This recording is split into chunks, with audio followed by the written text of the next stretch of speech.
ओम शांति। आज 3 जुलाई 2024 के साकार मधुर महावाक्य हैं मधुबन से। मीठे बाप दादाजी ने कहा, मीठे बच्चे, कलंगी धर बनने के लिए अपनी अवस्था अचल अडोल बनाओ। जितना तुम पर कलंक लगते हैं उतना तुम कलंगी धर बनते हो। प्रश्न है, बाप की आज्ञा क्या है? किस मुख्य आज्ञा पर चलने वाले बच्चे दिल तख्त नशीन बनते हैं? उत्तर है, बाप की आज्ञा है मीठे बच्चे, तुम्हें कोई से भी खिटखिट नहीं करनी है, शांति में रहना है। अगर कोई को तुम्हारी बात अच्छी नहीं लगती तो तुम चुप रहो, एक दो को तंग नहीं करो। बाप दादा के दिल तख्त नशीन तब बन सकते जब अंदर कोई भी भूत ना रहे, मुख से कभी कोई कड़वे बोल ना निकले, जीवन की धारणा हो जाए। ओम शांति। भगवान वाच, आत्म अभिमानी भव। पहले पहले जरूर कहना पड़े, ये है बच्चों के लिए सावधानी। बाप कहते हैं कि हम बच्चे बच्चे कहते हैं तो आत्माओं को ही देखता हूँ। शरीर तो पुरानी जुगती है, ये सतो प्रधान बन नहीं सकता। सतो प्रधान शरीर तो सतयुग में ही मिलेगा। अभी तुम्हारी आत्मा सतो प्रधान बन रही है, शरीर तो वही पुराना है। अभी तुमको अपनी आत्मा को सुधारना है, पवित्र बनना है। सतयुग में शरीर भी पवित्र मिलेगा। आत्मा को शुद्ध करने के लिए एक बाप को याद करना होता है। बाप भी आत्मा को देखते हैं।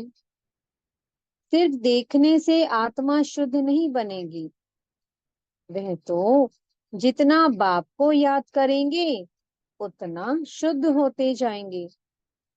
ये तो तुम्हारा काम है। बाप को याद करते करते सतो प्रधान बनना है। बाप तो आया ही है रास्ता बताने। ये शरीर तो अंत तक पुराना ही रहेगा, ये तो सिर्फ कर्मेंद्रियां हैं जिससे आत्मा का कनेक्शन है। आत्मा गुलगुल बन जाती है, फिर कर्तव्य भी अच्छे करती है। वहां पंछी जानवर भी अच्छे अच्छे रहते हैं। यहाँ चिड़िया मनुष्यों को देख भागती है। वहां तो ऐसे अच्छे अच्छे पंछी तुम्हारे आगे पीछे घूमते फिरते रहेंगे, वो भी कायदे से।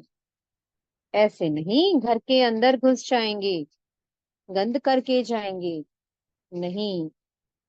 बहुत कायदे की दुनिया होती है। आगे चल तुमको सब साक्षात्कार होते रहेंगे।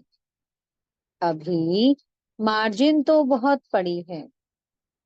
स्वर्ग की महिमा तो अपरम अपार है, बाप की महिमा भी अपरम अपार है।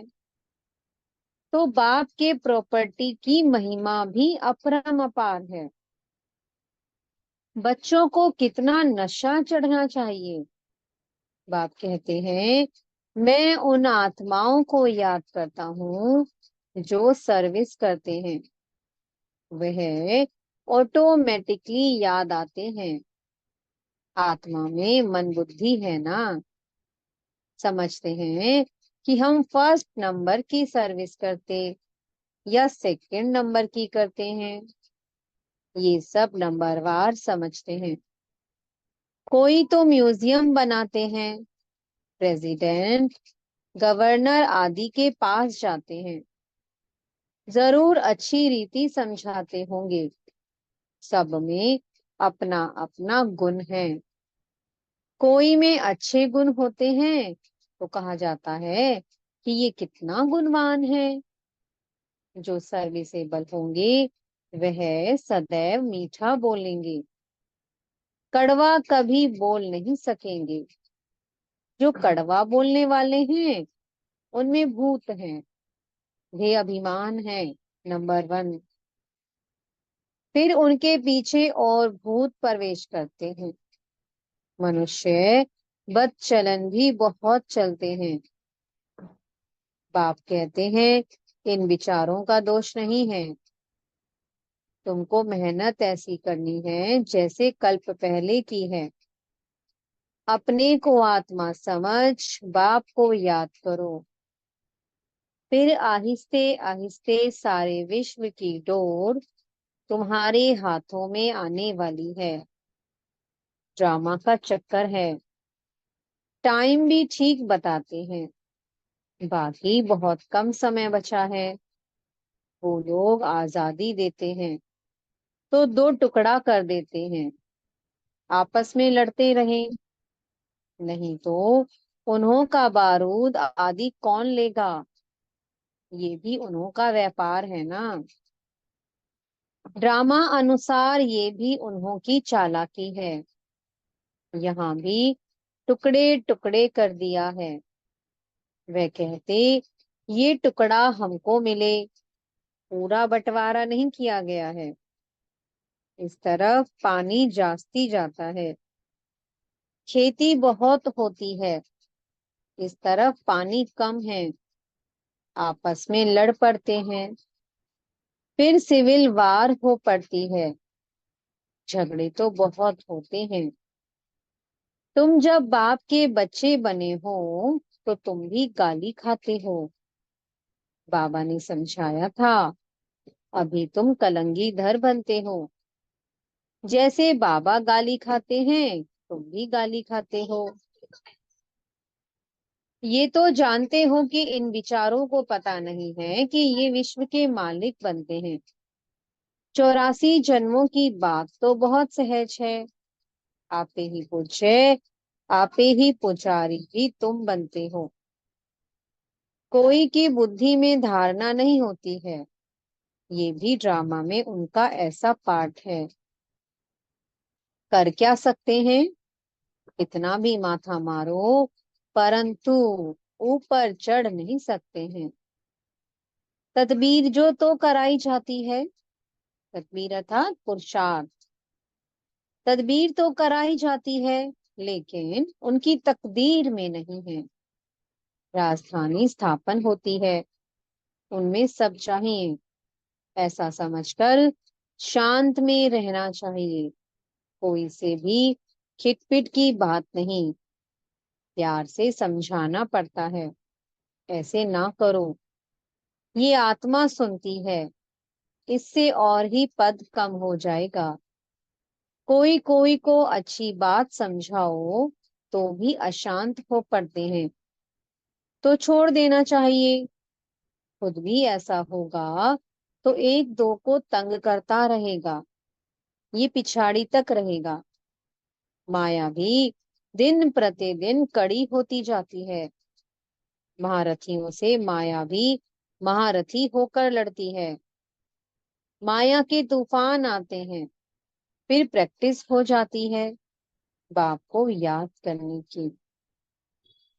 एकदम जैसे अचल अडोल रहते हैं। समझते हैं माया हैरान करेगी, डरना नहीं है।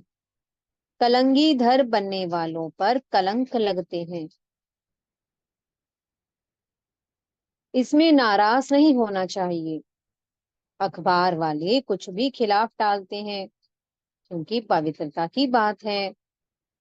अबलाओं पर अत्याचार होंगे। अकासुर बकासुर नाम भी हैं। स्त्रियों का नाम भी पूतना सूपनखा है। अब बच्चे पहले पहले महिमा भी बाप की सुनाते हैं। बेहद का बाप कहते हैं तुम आत्मा हो। ये नॉलेज एक बाप के सिवाय कोई दे नहीं सकता है। रचता और रचना का ज्ञान, ये है पढ़ाई। जिससे तुम स्वदर्शन चक्रधारी बन चक्रवर्ती राजा बनते हो। अलंकार भी तुम्हारे हैं, परंतु तुम ब्राह्मण पुरुषार्थी हो, इसलिए ये अलंकार विष्णु को दे दिया है। ये सब बातें, आत्मा क्या है, परमात्मा क्या है, कोई भी बता नहीं सकते हैं। आत्मा कहाँ से आई, निकल कैसे जाती है। कभी कहते हैं आंखों से निकली, कभी कहते हैं भ्रुकुटी से निकली, कभी कहते हैं माथे से निकल गई। ये तो कोई जान नहीं सकता। अभी तुम जानते हो। आत्मा शरीर ऐसे छोड़ेगी, बैठे बैठे बाप की याद में देह का त्याग कर देंगे। बाप के पास तो खुशी से जाना है, पुराना शरीर खुशी से छोड़ना है। जैसे सर्प का मिसाल है। जानवरों में भी जो अक्ल है वह मनुष्यों में नहीं है। वह सन्यासी आदि तो सिर्फ दृष्टांत देते हैं। बाप कहते हैं तुमको ऐसा बनना है। जैसे भ्रमरी कीड़े को ट्रांसफर कर देती है, तुमको भी मनुष्य रूपी कीड़े को ट्रांसफर कर देना है। सिर्फ दृष्टांत नहीं देना है, लेकिन प्रैक्टिकल करना है। अब तुम बच्चों को वापस घर जाना है। तुम बाप से वर्षा पा रहे हो तो अंदर में खुशी होनी चाहिए। वह तो वर्षे को जानते ही नहीं। शांति तो सबको मिलती है, सब शांति धाम में जाते हैं। सिवाय बाप के कोई भी सर्व की सदगति नहीं करते। ये भी समझाना होता है। तुम्हारा निर्वर्ती मार्ग है। तुम तो भ्रम में लीन होने का पुरुषार्थ करते हो। बाप तो प्रवृत्ति मार्ग बनाते हैं। ये बहुत गुहिया बात है।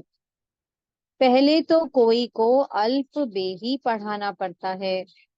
बोलो तुमको दो बाप हैं, हद का और बेहद का। हद के बाप के पास जन्म लेते हो विकार से, कितने अपार दुख मिलते हैं। सत्युग में तो अपार सुख है। वहां तो जन्म ही मक्खन मिसल होता है। कोई दुख की बात नहीं, नाम ही है स्वर्ग। बेहद के बाप से बेहद की बादशाही का वर्षा मिलता है। पहले है सुख, पीछे है दुख। पहले दुख फिर सुख कहना रॉन्ग है। पहले नई दुनिया स्थापन होती है, पुरानी थोड़ी स्थापन होती है। पुराना मकान कभी कोई बनाते हैं क्या। नई दुनिया में तो रावण हो ना सके, ये भी बाप समझाते हैं। तो बुद्धि में युक्तियां हो। बेहद का बाप बेहद का सुख देते हैं। कैसे देते हैं, आओ तो समझाएं। कहने की भी युक्ति चाहिए। दुखधाम के दुखों का भी तुम साक्षात्कार कराओ। कितने अथाह दुख हैं, अपरंपार हैं। नाम ही है दुखधाम। इनको सुखधाम कोई कह नहीं सकता है। सुखधाम में श्री कृष्ण रहते हैं। श्री कृष्ण के मंदिर को भी सुखधाम कहते हैं। वह सुखधाम का मालिक था, जिसके मंदिरों में अभी पूजा होती है। अभी ये बाबा लक्ष्मी नारायण के मंदिर में जाएंगे तो कहेंगे ओहो, ये तो हम बनते हैं, इनकी पूजा थोड़ी करेंगे। नंबर वन बनते हैं तो फिर सेकंड थर्ड की पूजा क्यों करें। हम तो सूर्यवंशी बनते हैं। मनुष्यों को थोड़ी पता है, वह तो सबको भगवान कहते रहते हैं। अंधकार कितना है। समझाते हो, टाइम लगता है। जो कल्प पहले ही लगा था, जल्दी कुछ भी कर नहीं सकते हैं। हीरे जैसा जन्म तुम्हारा ये अभी का है। देवताओं का भी, सॉरी, देवताओं का भी हीरे जैसा जन्म नहीं कहेंगे। वह कोई ईश्वरीय परिवार में थोड़ी है। ये है तुम्हारा ईश्वरीय परिवार। सॉरी, वो है दैवीय परिवार। कितनी नई नई बातें हैं। आटे में नमक मिसल है।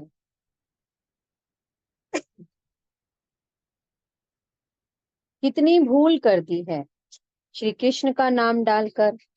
बोलो, तुम देवताओं को तो देवता कहते हो, फिर श्री कृष्ण को भगवान क्यों कहते हो? विष्णु कौन है, ये भी तुम समझते हो? मनुष्य तो बिगर ज्ञान के ऐसे ही पूजा करते रहते हैं। प्राचीन भी देवी देवता हैं जो स्वर्ग में होकर गए हैं। सतो, रजो, तमो में सबको आना है। इस समय सब सत्तमो प्रधान है। बच्चों को पॉइंट्स तो बहुत समझाते हैं, बैच पर भी तुम अच्छा समझा सकते हो। बाप और पढ़ाने वाले टीचर को याद करना पड़े। परंतु माया की भी कितनी कशमकशा चलती है। बहुत अच्छी अच्छी पॉइंट्स निकलती रहती हैं। अगर सुनेंगे नहीं तो सुना कैसे सकेंगे? अक्सर करके बाहर में बड़े महारथी इधर उधर जाते हैं तो मुरली मिस कर देते हैं, फिर पढ़ते नहीं है। पेट भरा हुआ है। बाप कहते हैं, कितनी घुइया घुइया बातें तुमको सुनाता हूँ, जो सुनकर धारण करना है। धारणा नहीं होगी तो कच्चे रह जाएंगे। बहुत बच्चे भी विचार सागर मंथन कर अच्छी अच्छी पॉइंट सुनाते हैं। बाबा देखते हैं, सुनते हैं, जैसी जैसी अवस्था ऐसी ऐसी पॉइंट्स निकाल सकते हैं जो कभी इसने नहीं सुनाई हैं। वह सर्विसेबल बच्चे निकालते हैं, सर्विस पर ही लगे रहते हैं। मैगजीन में भी अच्छी पॉइंट्स डालते हैं। तो तुम बच्चे विश्व का मालिक बनते हो। बाप कितना उच्च बनाते हैं। गीत में भी है ना, सारे विश्व की बागडोर तुम्हारे हाथ में होगी, कोई छीन ना सके। ये लक्ष्मी नारायण विश्व के मालिक थे ना, उन्हों को पढ़ाने वाला जरूर बाप ही होगा। ये भी तुम समझा सकते हो। उन्होंने राज्य पद पाया कैसे? मंदिर के पुजारी को पता नहीं, तुमको तो अथाह खुशी होनी चाहिए। ये भी तुम समझा सकते हो। ईश्वर सर्वव्यापी नहीं, इस समय तो पांच भूत सर्वव्यापी हैं। एक एक में ये विकार है। माया के पांच भूत हैं। माया सर्वव्यापी है, तुम फिर ईश्वर सर्वव्यापी कह देते हो। ये तो भूल है ना। ईश्वर सर्वव्यापी हो कैसे सकता है? वह तो बेहद का वर्षा देते हैं, कांटों को फूल बनाते हैं। समझाने की प्रैक्टिस भी बच्चों को करनी चाहिए। अच्छा, मीठे मीठे सी कीलते बच्चों प्रति माता पिता बाप दादा का याद प्यार और गुड मॉर्निंग। रूहानी बाप की रूहानी बच्चों को नमस्ते। हम रूहानी बच्चों की मीठे रूहानी बाप दादा को बहुत बहुत याद प्यार, गुड मॉर्निंग और नमस्ते। धारणा के लिए प्रसार है। पहला पॉइंट, जब कोई अशांति फैलाते हैं या तंग करते हैं तो तुम्हें शांत रहना है। अगर समझाने मिलते हुए भी कोई अपना सुधार नहीं कर सकते तो कहेंगे इनकी तकदीर, क्योंकि राजधानी स्थापन हो रही है। दूसरा पॉइंट है, विचार सागर मंथन कर ज्ञान की नई नई पॉइंट्स निकाल सर्विस करनी है। बाप मुरली में रोज जो घुइया बातें सुनाते हैं वह कभी मिस नहीं करनी है। मीठे सतगुरु जी वरदान दे रहे हैं, पवित्रता को आदि अनादि विशेष गुण के रूप में सहज अपनाने वाले पूज्य आत्मा भव। पूजनीय बनने का विशेष आधार पवित्रता पर है। जितना सर्व प्रकार की पवित्रता को अपनाते हो उतना सर्व प्रकार से पूजनीय बनते हो। जो विधि पूर्वक आदि अनादि विशेष गुण के रूप से पवित्रता को अपनाते हैं वही विधि पूर्वक पूजे जाते हैं। जो ज्ञानी और अज्ञानी आत्माओं के संपर्क में आते पवित्र वृत्ति दृष्टि वाइब्रेशन से यथार्थ संपर्क संबंध निभाते हैं, स्वपन में भी जिनकी पवित्रता खंडित नहीं होती है वही विधि पूर्वक पूज्य बनते हैं। स्लोगन है, व्यक्त में रहते अव्यक्त फरिश्ता बनकर सेवा करो तो विश्व कल्याण का कार्य तीव्र गति से संपन्न हो। ओम शांति। बहुत बहुत शुक्रिया प्यारे प्यारे हमारे मीठे मीठे बाप दादा का, बेहद की सर्वात्माओं का, प्रकृति माँ का और पांचों तत्वों का बहुत बहुत शुक्रिया। ओम शांति। ओम शांति। ओम शांति।